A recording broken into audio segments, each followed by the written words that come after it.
Lesson 4, how to build a plot. अब तक हमने जाना कि सही शब्दों का इस्तेमाल करके हम सिंपल भाषा में कहानी कैसे लिख सकते हैं, कौन सा जॉनरा हमारी नॉवेल को सूट करता है, कौन कौन से डायलॉग राइटिंग टेक्निक को इम्प्लीमेंट करना है। अब हम जानेंगे कहानी को अट्रैक्टिव और मोर इंटरेस्टिंग बनाने वाला स्टोरी बिल्डअप क्या होता है। ये हम किन किन तरीकों से नॉवेल में स्पार्कल्स ऐड कर सकते हैं। हमारे पास आपके लिए 5 पॉइंट है जिससे आपकी कहानी और भी दिलचस्प हो सकती है। First, story buildup. Second, 3 act structure. Third, twist and turns with a climax. Types of conflicts and cliffhanger and its importance. चलिए सबसे पहले बात करते हैं स्टोरी बिल्डअप की। तो नॉवेल की शुरुआत में कोई ऐसा स्टोरी या सीन जो कहानी में स्पीड के साथ इंटेंस ड्रामा क्रिएट करे और साथ ही में कॉन्फ्लिक्ट को भी हाईलाइट करे, वही हमारी स्टोरी बिल्डअप होती है। एक धुआंधार स्टोरी बिल्डअप के लिए अपने दिमाग में नॉवेल का सबसे पहला सीन इमेजिन कर लो। मेन कैरेक्टर्स और उसके कॉन्फ्लिक्ट को रीडर्स से कैसे कनेक्ट करेंगे वो सोच लो। डायलॉग टेक्निक्स का यूज करके उसको लिखिए। यही आपकी नॉवेल का स्टोरी बिल्डअप है। जैसे रक्षाबंधन फिल्म में पहले ही सीन अक्षय कुमार प्रेग्नेंट महिलाओं को गोलगप्पे खिला रहा था और उसके पास किसी का फोन आता है कि लड़के वाले उसकी बहन को देखने आ रहे हैं। वो गोलगप्पे छोड़कर दौड़ते हुए जाता है। इसी बीच वो एक महिला से कहता है कि उसे 4 लड़के चाहिए। यानी यहाँ मेन कॉन्फ्लिक्ट भी क्लियर है कि अक्षय कुमार को अपनी बहनों की शादी करवाना है और गोलगप्पे खिलाते खिलाते बीच में छोड़कर जाता है। इससे ड्रामा भी क्रिएट होता है। इससे अक्षय के कैरेक्टर ट्रेट्स का भी पता चलता है। Second, 3 act structure. अब चलते हैं हम 3 act स्ट्रक्चर की तरफ। ये स्ट्रक्चर नॉवेल और उसके चैप्टर या सीन्स को हम किस तरह से प्लान कर सकते हैं, ये इसमें हेल्प करता है। लेसन फर्स्ट में हमने जाना था कि अपनी नॉवेल को शुरू करने से पहले हमारे दिमाग में 3 चीज़ों का होना बहुत ज़रूरी है: स्टार्टिंग, मिडिल पॉइंट और क्लाइमैक्स। आइए हम इनको 3 act स्ट्रक्चर के जरिए और अच्छे से जानते हैं। यही प्लानिंग हम हर चैप्टर और हर सीन के लिए भी करेंगे। एक्ट नंबर 1 में आपको नॉवेल की स्टोरी को सेटअप करना है, ठीक वैसे ही जैसे हमने स्टोरी बिल्डअप में जाना। नॉवेल की शुरुआत ड्रामा और मेन कॉन्फ्लिक्ट को रिवील करते हुए करनी है। उसके बाद ऐसे इंसिडेंट्स ऐड करते जाना है जो आग में घी डालने वाला काम करे, और फिर एक झटका जो अनएक्सपेक्टेड हो। इस पॉइंट को हम मिड पॉइंट कहेंगे। अगर हम एक्ट नंबर 1 के स्ट्रक्चर की बात करें तो ये पूरी तरह से एक राइजिंग एक्शन होगा जहां दिल की धड़कनें बढ़ती ही जाएगी। सेकंड में जो इंसिडेंट का जो आगे होने वाला है उसकी संभावना या छोटा सा हिंट देना है कि आगे कुछ तो जरूर होने वाला है। जैसे फिल्म दंगल में आमिर खान के इंट्रोडक्शन के साथ शुरू होती है, जो एक रेसलर था जिसका सपना था कि वो उसका बेटा भी आगे जाकर रेसलिंग में इंडिया के लिए गोल्ड मेडल जीत जाए, लेकिन बाद में उसकी पत्नी ने 4 बेटियों को जन्म दिया। तब महावीर को लगा रेसलिंग में गोल्ड लाने का अपना सपना अब पूरा नहीं कर पाएगा, इसलिए अब वो अपने सपनों को भूलने की कोशिश करने लगा। लेकिन सालों बाद जब उसकी बेटियां बड़ी हो जाती है तो महावीर को उनमें पहलवान बनने का पोटेंशियल दिखाई देने लगता है, और तभी महावीर अपनी बेटियों को रेसलर बनाने का फैसला कर लेता है। मिड पॉइंट के आते ही हमारे एक्ट नंबर 2 की शुरुआत होगी। इसमें आपको कॉन्फ्रंटेशन बताना होगा। मेन कॉन्फ्लिक्ट को कंप्लीट करने में कौन कौन सी अड़चनें आएगी और क्या वो कभी सॉल्व हो पाएगी, ऐसे सवाल यहाँ उठने चाहिए, और ये इस स्ट्रक्चर का सबसे बड़ा हाई पॉइंट होगा। जैसे दंगल मूवी में महावीर को अपनी दोनों बेटियों को लड़कियों के रेसलिंग जैसे खेल में भाग लेने के लिए कंपटीशन ऑर्गेनाइजर्स को मनाने के लिए बहुत स्ट्रगल करना पड़ता है। गीता और बबीता को अपने बॉयज कॉम्पिटिटर्स के विरोध का भी सामना करना पड़ता है, जो किसी लड़की के साथ लड़ना नहीं चाहते थे।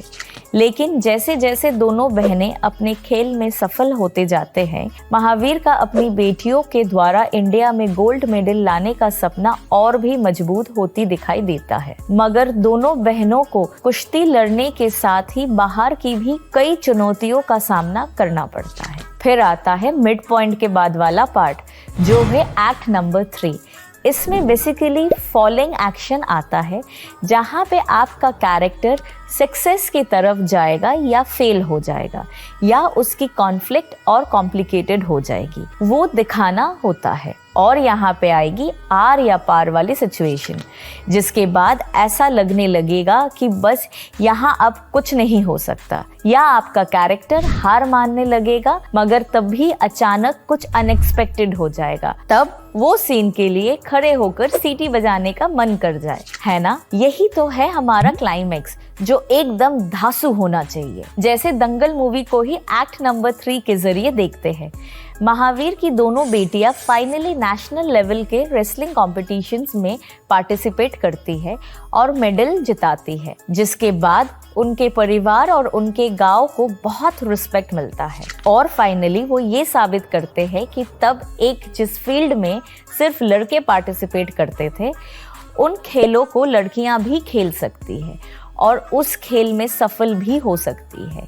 महावीर का सपना पूरा हो जाता है और वो साबित कर देता है मारी छोड़िया छोरों से कम ना से। Third, twist and turns with a climax. Novel में ट्विस्ट एंड टर्न्स रीडर्स को सरप्राइज देता है, जो उनके इमेजिनेशन से बिल्कुल अलग होता है। ये रीडर्स को वो टेस्ट देने का दमखम रखता है जो उन्होंने सोचा तक नहीं होगा। आइए जानते हैं कि आप अपनी नॉवेल में ट्विस्ट एंड टर्न्स कैसे डाल सकते हैं। क्या बातें हैं जिनको अप्लाई करके आप अपने रीडर्स को सरप्राइज दे सकते हैं। Elevate a secondary character with a big reveal. हमें हमारे किसी सेकेंडरी कैरेक्टर को कुछ ऐसी मिस्ट्री के साथ रिवील करना है जो हमारे नॉवेल का सेंटर पॉइंट हो, और वो कैरेक्टर वैसा नहीं निकले जैसा हमने रीडर्स को बताया था। ये हमारी नॉवेल का सबसे बेहतरीन ट्विस्ट हो सकता है। जैसे स्क्विड गेम में बुरे अंकल को मेन विलेन बताना, लेकिन हमें पूरी कहानी में उसको एक साइड कैरेक्टर ही बताया है। एक और एग्जाम्पल से समझते हैं। आपने राम सेतु मूवी देखी होगी, उसमें एपी का कैरेक्टर, सारा कॉन्फ्लिक्ट खत्म होने के बाद हमें पता चलता है कि एपी कोई और नहीं बल्कि खुद अंजनी पुत्र Hanuman. Make sure your twist ending has a consequence. बिल्कुल, ट्विस्ट की जो एंडिंग होती है वो हमारे नॉवेल में ढेर सारी एक्साइटमेंट और सरप्राइज ऐड करता है, जिससे रीडर्स को नॉवेल मीनिंगफुल लगने लगती है। आप अपनी नॉवेल में जो भी ट्विस्ट ऐड कर रहे हैं उसका रिजल्ट इफेक्टिव होना चाहिए और दूसरे कैरेक्टर्स में कुछ ना कुछ बदलाव लेकर आए। जैसे कोई मिल गया फिल्म में रोहित एक मेंटली डिसेबल्ड लड़का था। उसकी लाइफ में एक एलियन आता है और उसकी पूरी लाइफ बदल जाती है। इस ट्विस्ट के एंड में ये नतीजा होता है कि रोहित हर काम में अपना पूरा पोटेंशियल लगा पाता है और उसके अंदर जो खामियां थी वो पूरी तरीके से ठीक हो जाती है। यहाँ पर ट्विस्ट के एंड में एक इफेक्टिव कॉन्सिक्वेंस है। Trick your readers by planting false leads. Novels में फॉल्स लीड्स प्लांट करना एक ऐसी टेक्निक है जिसका उपयोग रीडर्स को बहलाने और गुमराह करने के लिए किया जा सकता है, जिससे सस्पेंस और सरप्राइज बन जाता है। एक फॉल्स लीड वो इन्फॉर्मेशन या क्लू है जो हम नॉवेल के शुरुआत में रीडर्स के सामने रखते हैं, लेकिन एंड में ये इन्फॉर्मेशन इरेलेवेंट और मिसलीडिंग साबित होता है। फॉल्स लीड को शामिल करके आप रीडर्स को गलत डायरेक्शन में ले जा सकते हैं। इससे आपके रीडर्स कहानी तब तक गेस नहीं कर पाते जब तक कहानी का एंड उनके सामने नहीं आ जाता। जैसे दृश्यम 2 में स्टार्टिंग से डेविड के कैरेक्टर को दिखाकर ऑडियंस को गुमराह किया जाता है कि अब विजय यानी अजय देवगन पूरी तरीके से फंस रहा है और वो अपने बचाव में कुछ भी नहीं कर पा रहा है, जबकि स्टोरी के एंड में ऑडियंस को पता चलता है कि विजय शुरू से ही अपने बचाव की सारी प्लानिंग कर चुका था और अपने प्लान को धीरे धीरे एग्जीक्यूट कर रहा था, जो मूवी के स्टार्टिंग से ही ऑडियंस के सामने था, लेकिन ऑडियंस गेस नहीं कर पाती। Review your plans. बेशक आपने नॉवेल का कोई ना कोई प्लान बनाया होगा, उसका बार बार रिव्यू भी करते होंगे कि क्या लिखा है, कैसे लिखा है। नॉवेल की बिगिनिंग से लेकर उसके एंड तक के प्लान को रिव्यू कर ले। अपने नॉवेल के कम से कम 5 एंडिंग सोच ले और हमेशा ट्राई करे कि ज्यादा से ज्यादा सरप्राइज ऐड कीजिए। Types of conflicts. 2 चीजें जब आपस में पुल एंड पुश करती है तब कहानी आगे बढ़ती है। कॉन्फ्लिक्ट कई तरह के होते हैं। Character versus self. इसमें हमारी कहानी के कैरेक्टर्स अपने अंदर के ही किसी परेशानी से लड़ रहे होते हैं। एग्जाम्पल ब्लैक, रानी मुखर्जी अपने अंधेपन से लड़ रही होती है। बाला में आयुष्मान खुराना अपने हेयर फॉल के प्रॉब्लम से लड़ रहा होता है। Character versus character. इसमें एक कैरेक्टर का कॉन्फ्लिक्ट दूसरे कैरेक्टर से चल रहा होता है। एग्जाम्पल शोले, ठाकुर और गब्बर के बीच में कॉन्फ्लिक्ट होता है। बाहुबली, महेंद्र बाहुबली और भल्लाल देव के बीच का कॉन्फ्लिक्ट होता है। Character versus society.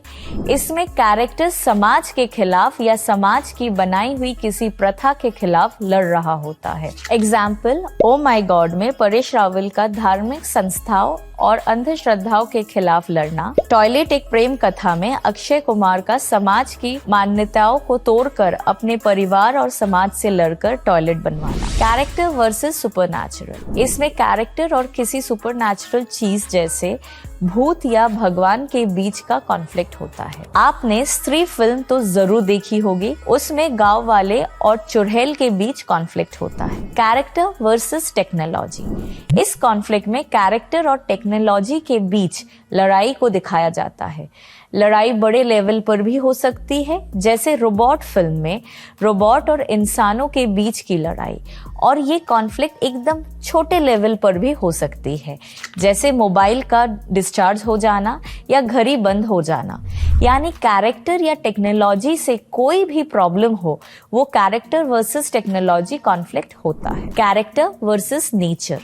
इस कॉन्फ्लिक्ट में कैरेक्टर की लड़ाई किसी इंसान या मशीन से नहीं, सीधे प्रकृति से होती है, और ये भी छोटे और बड़े लेवल पर हो सकती है। छोटे लेवल पर देखें तो आपका कैरेक्टर किसी इम्पोर्टेंट काम के लिए निकलने ही वाला हो और बारिश का आ जाना, और बड़े लेवल पर बात करें तो जैसे केदारनाथ मूवी में बाढ़ का आना और लगान मूवी में गांव के लोगों का सूखे से जूझना। Cliff hanger and its importance.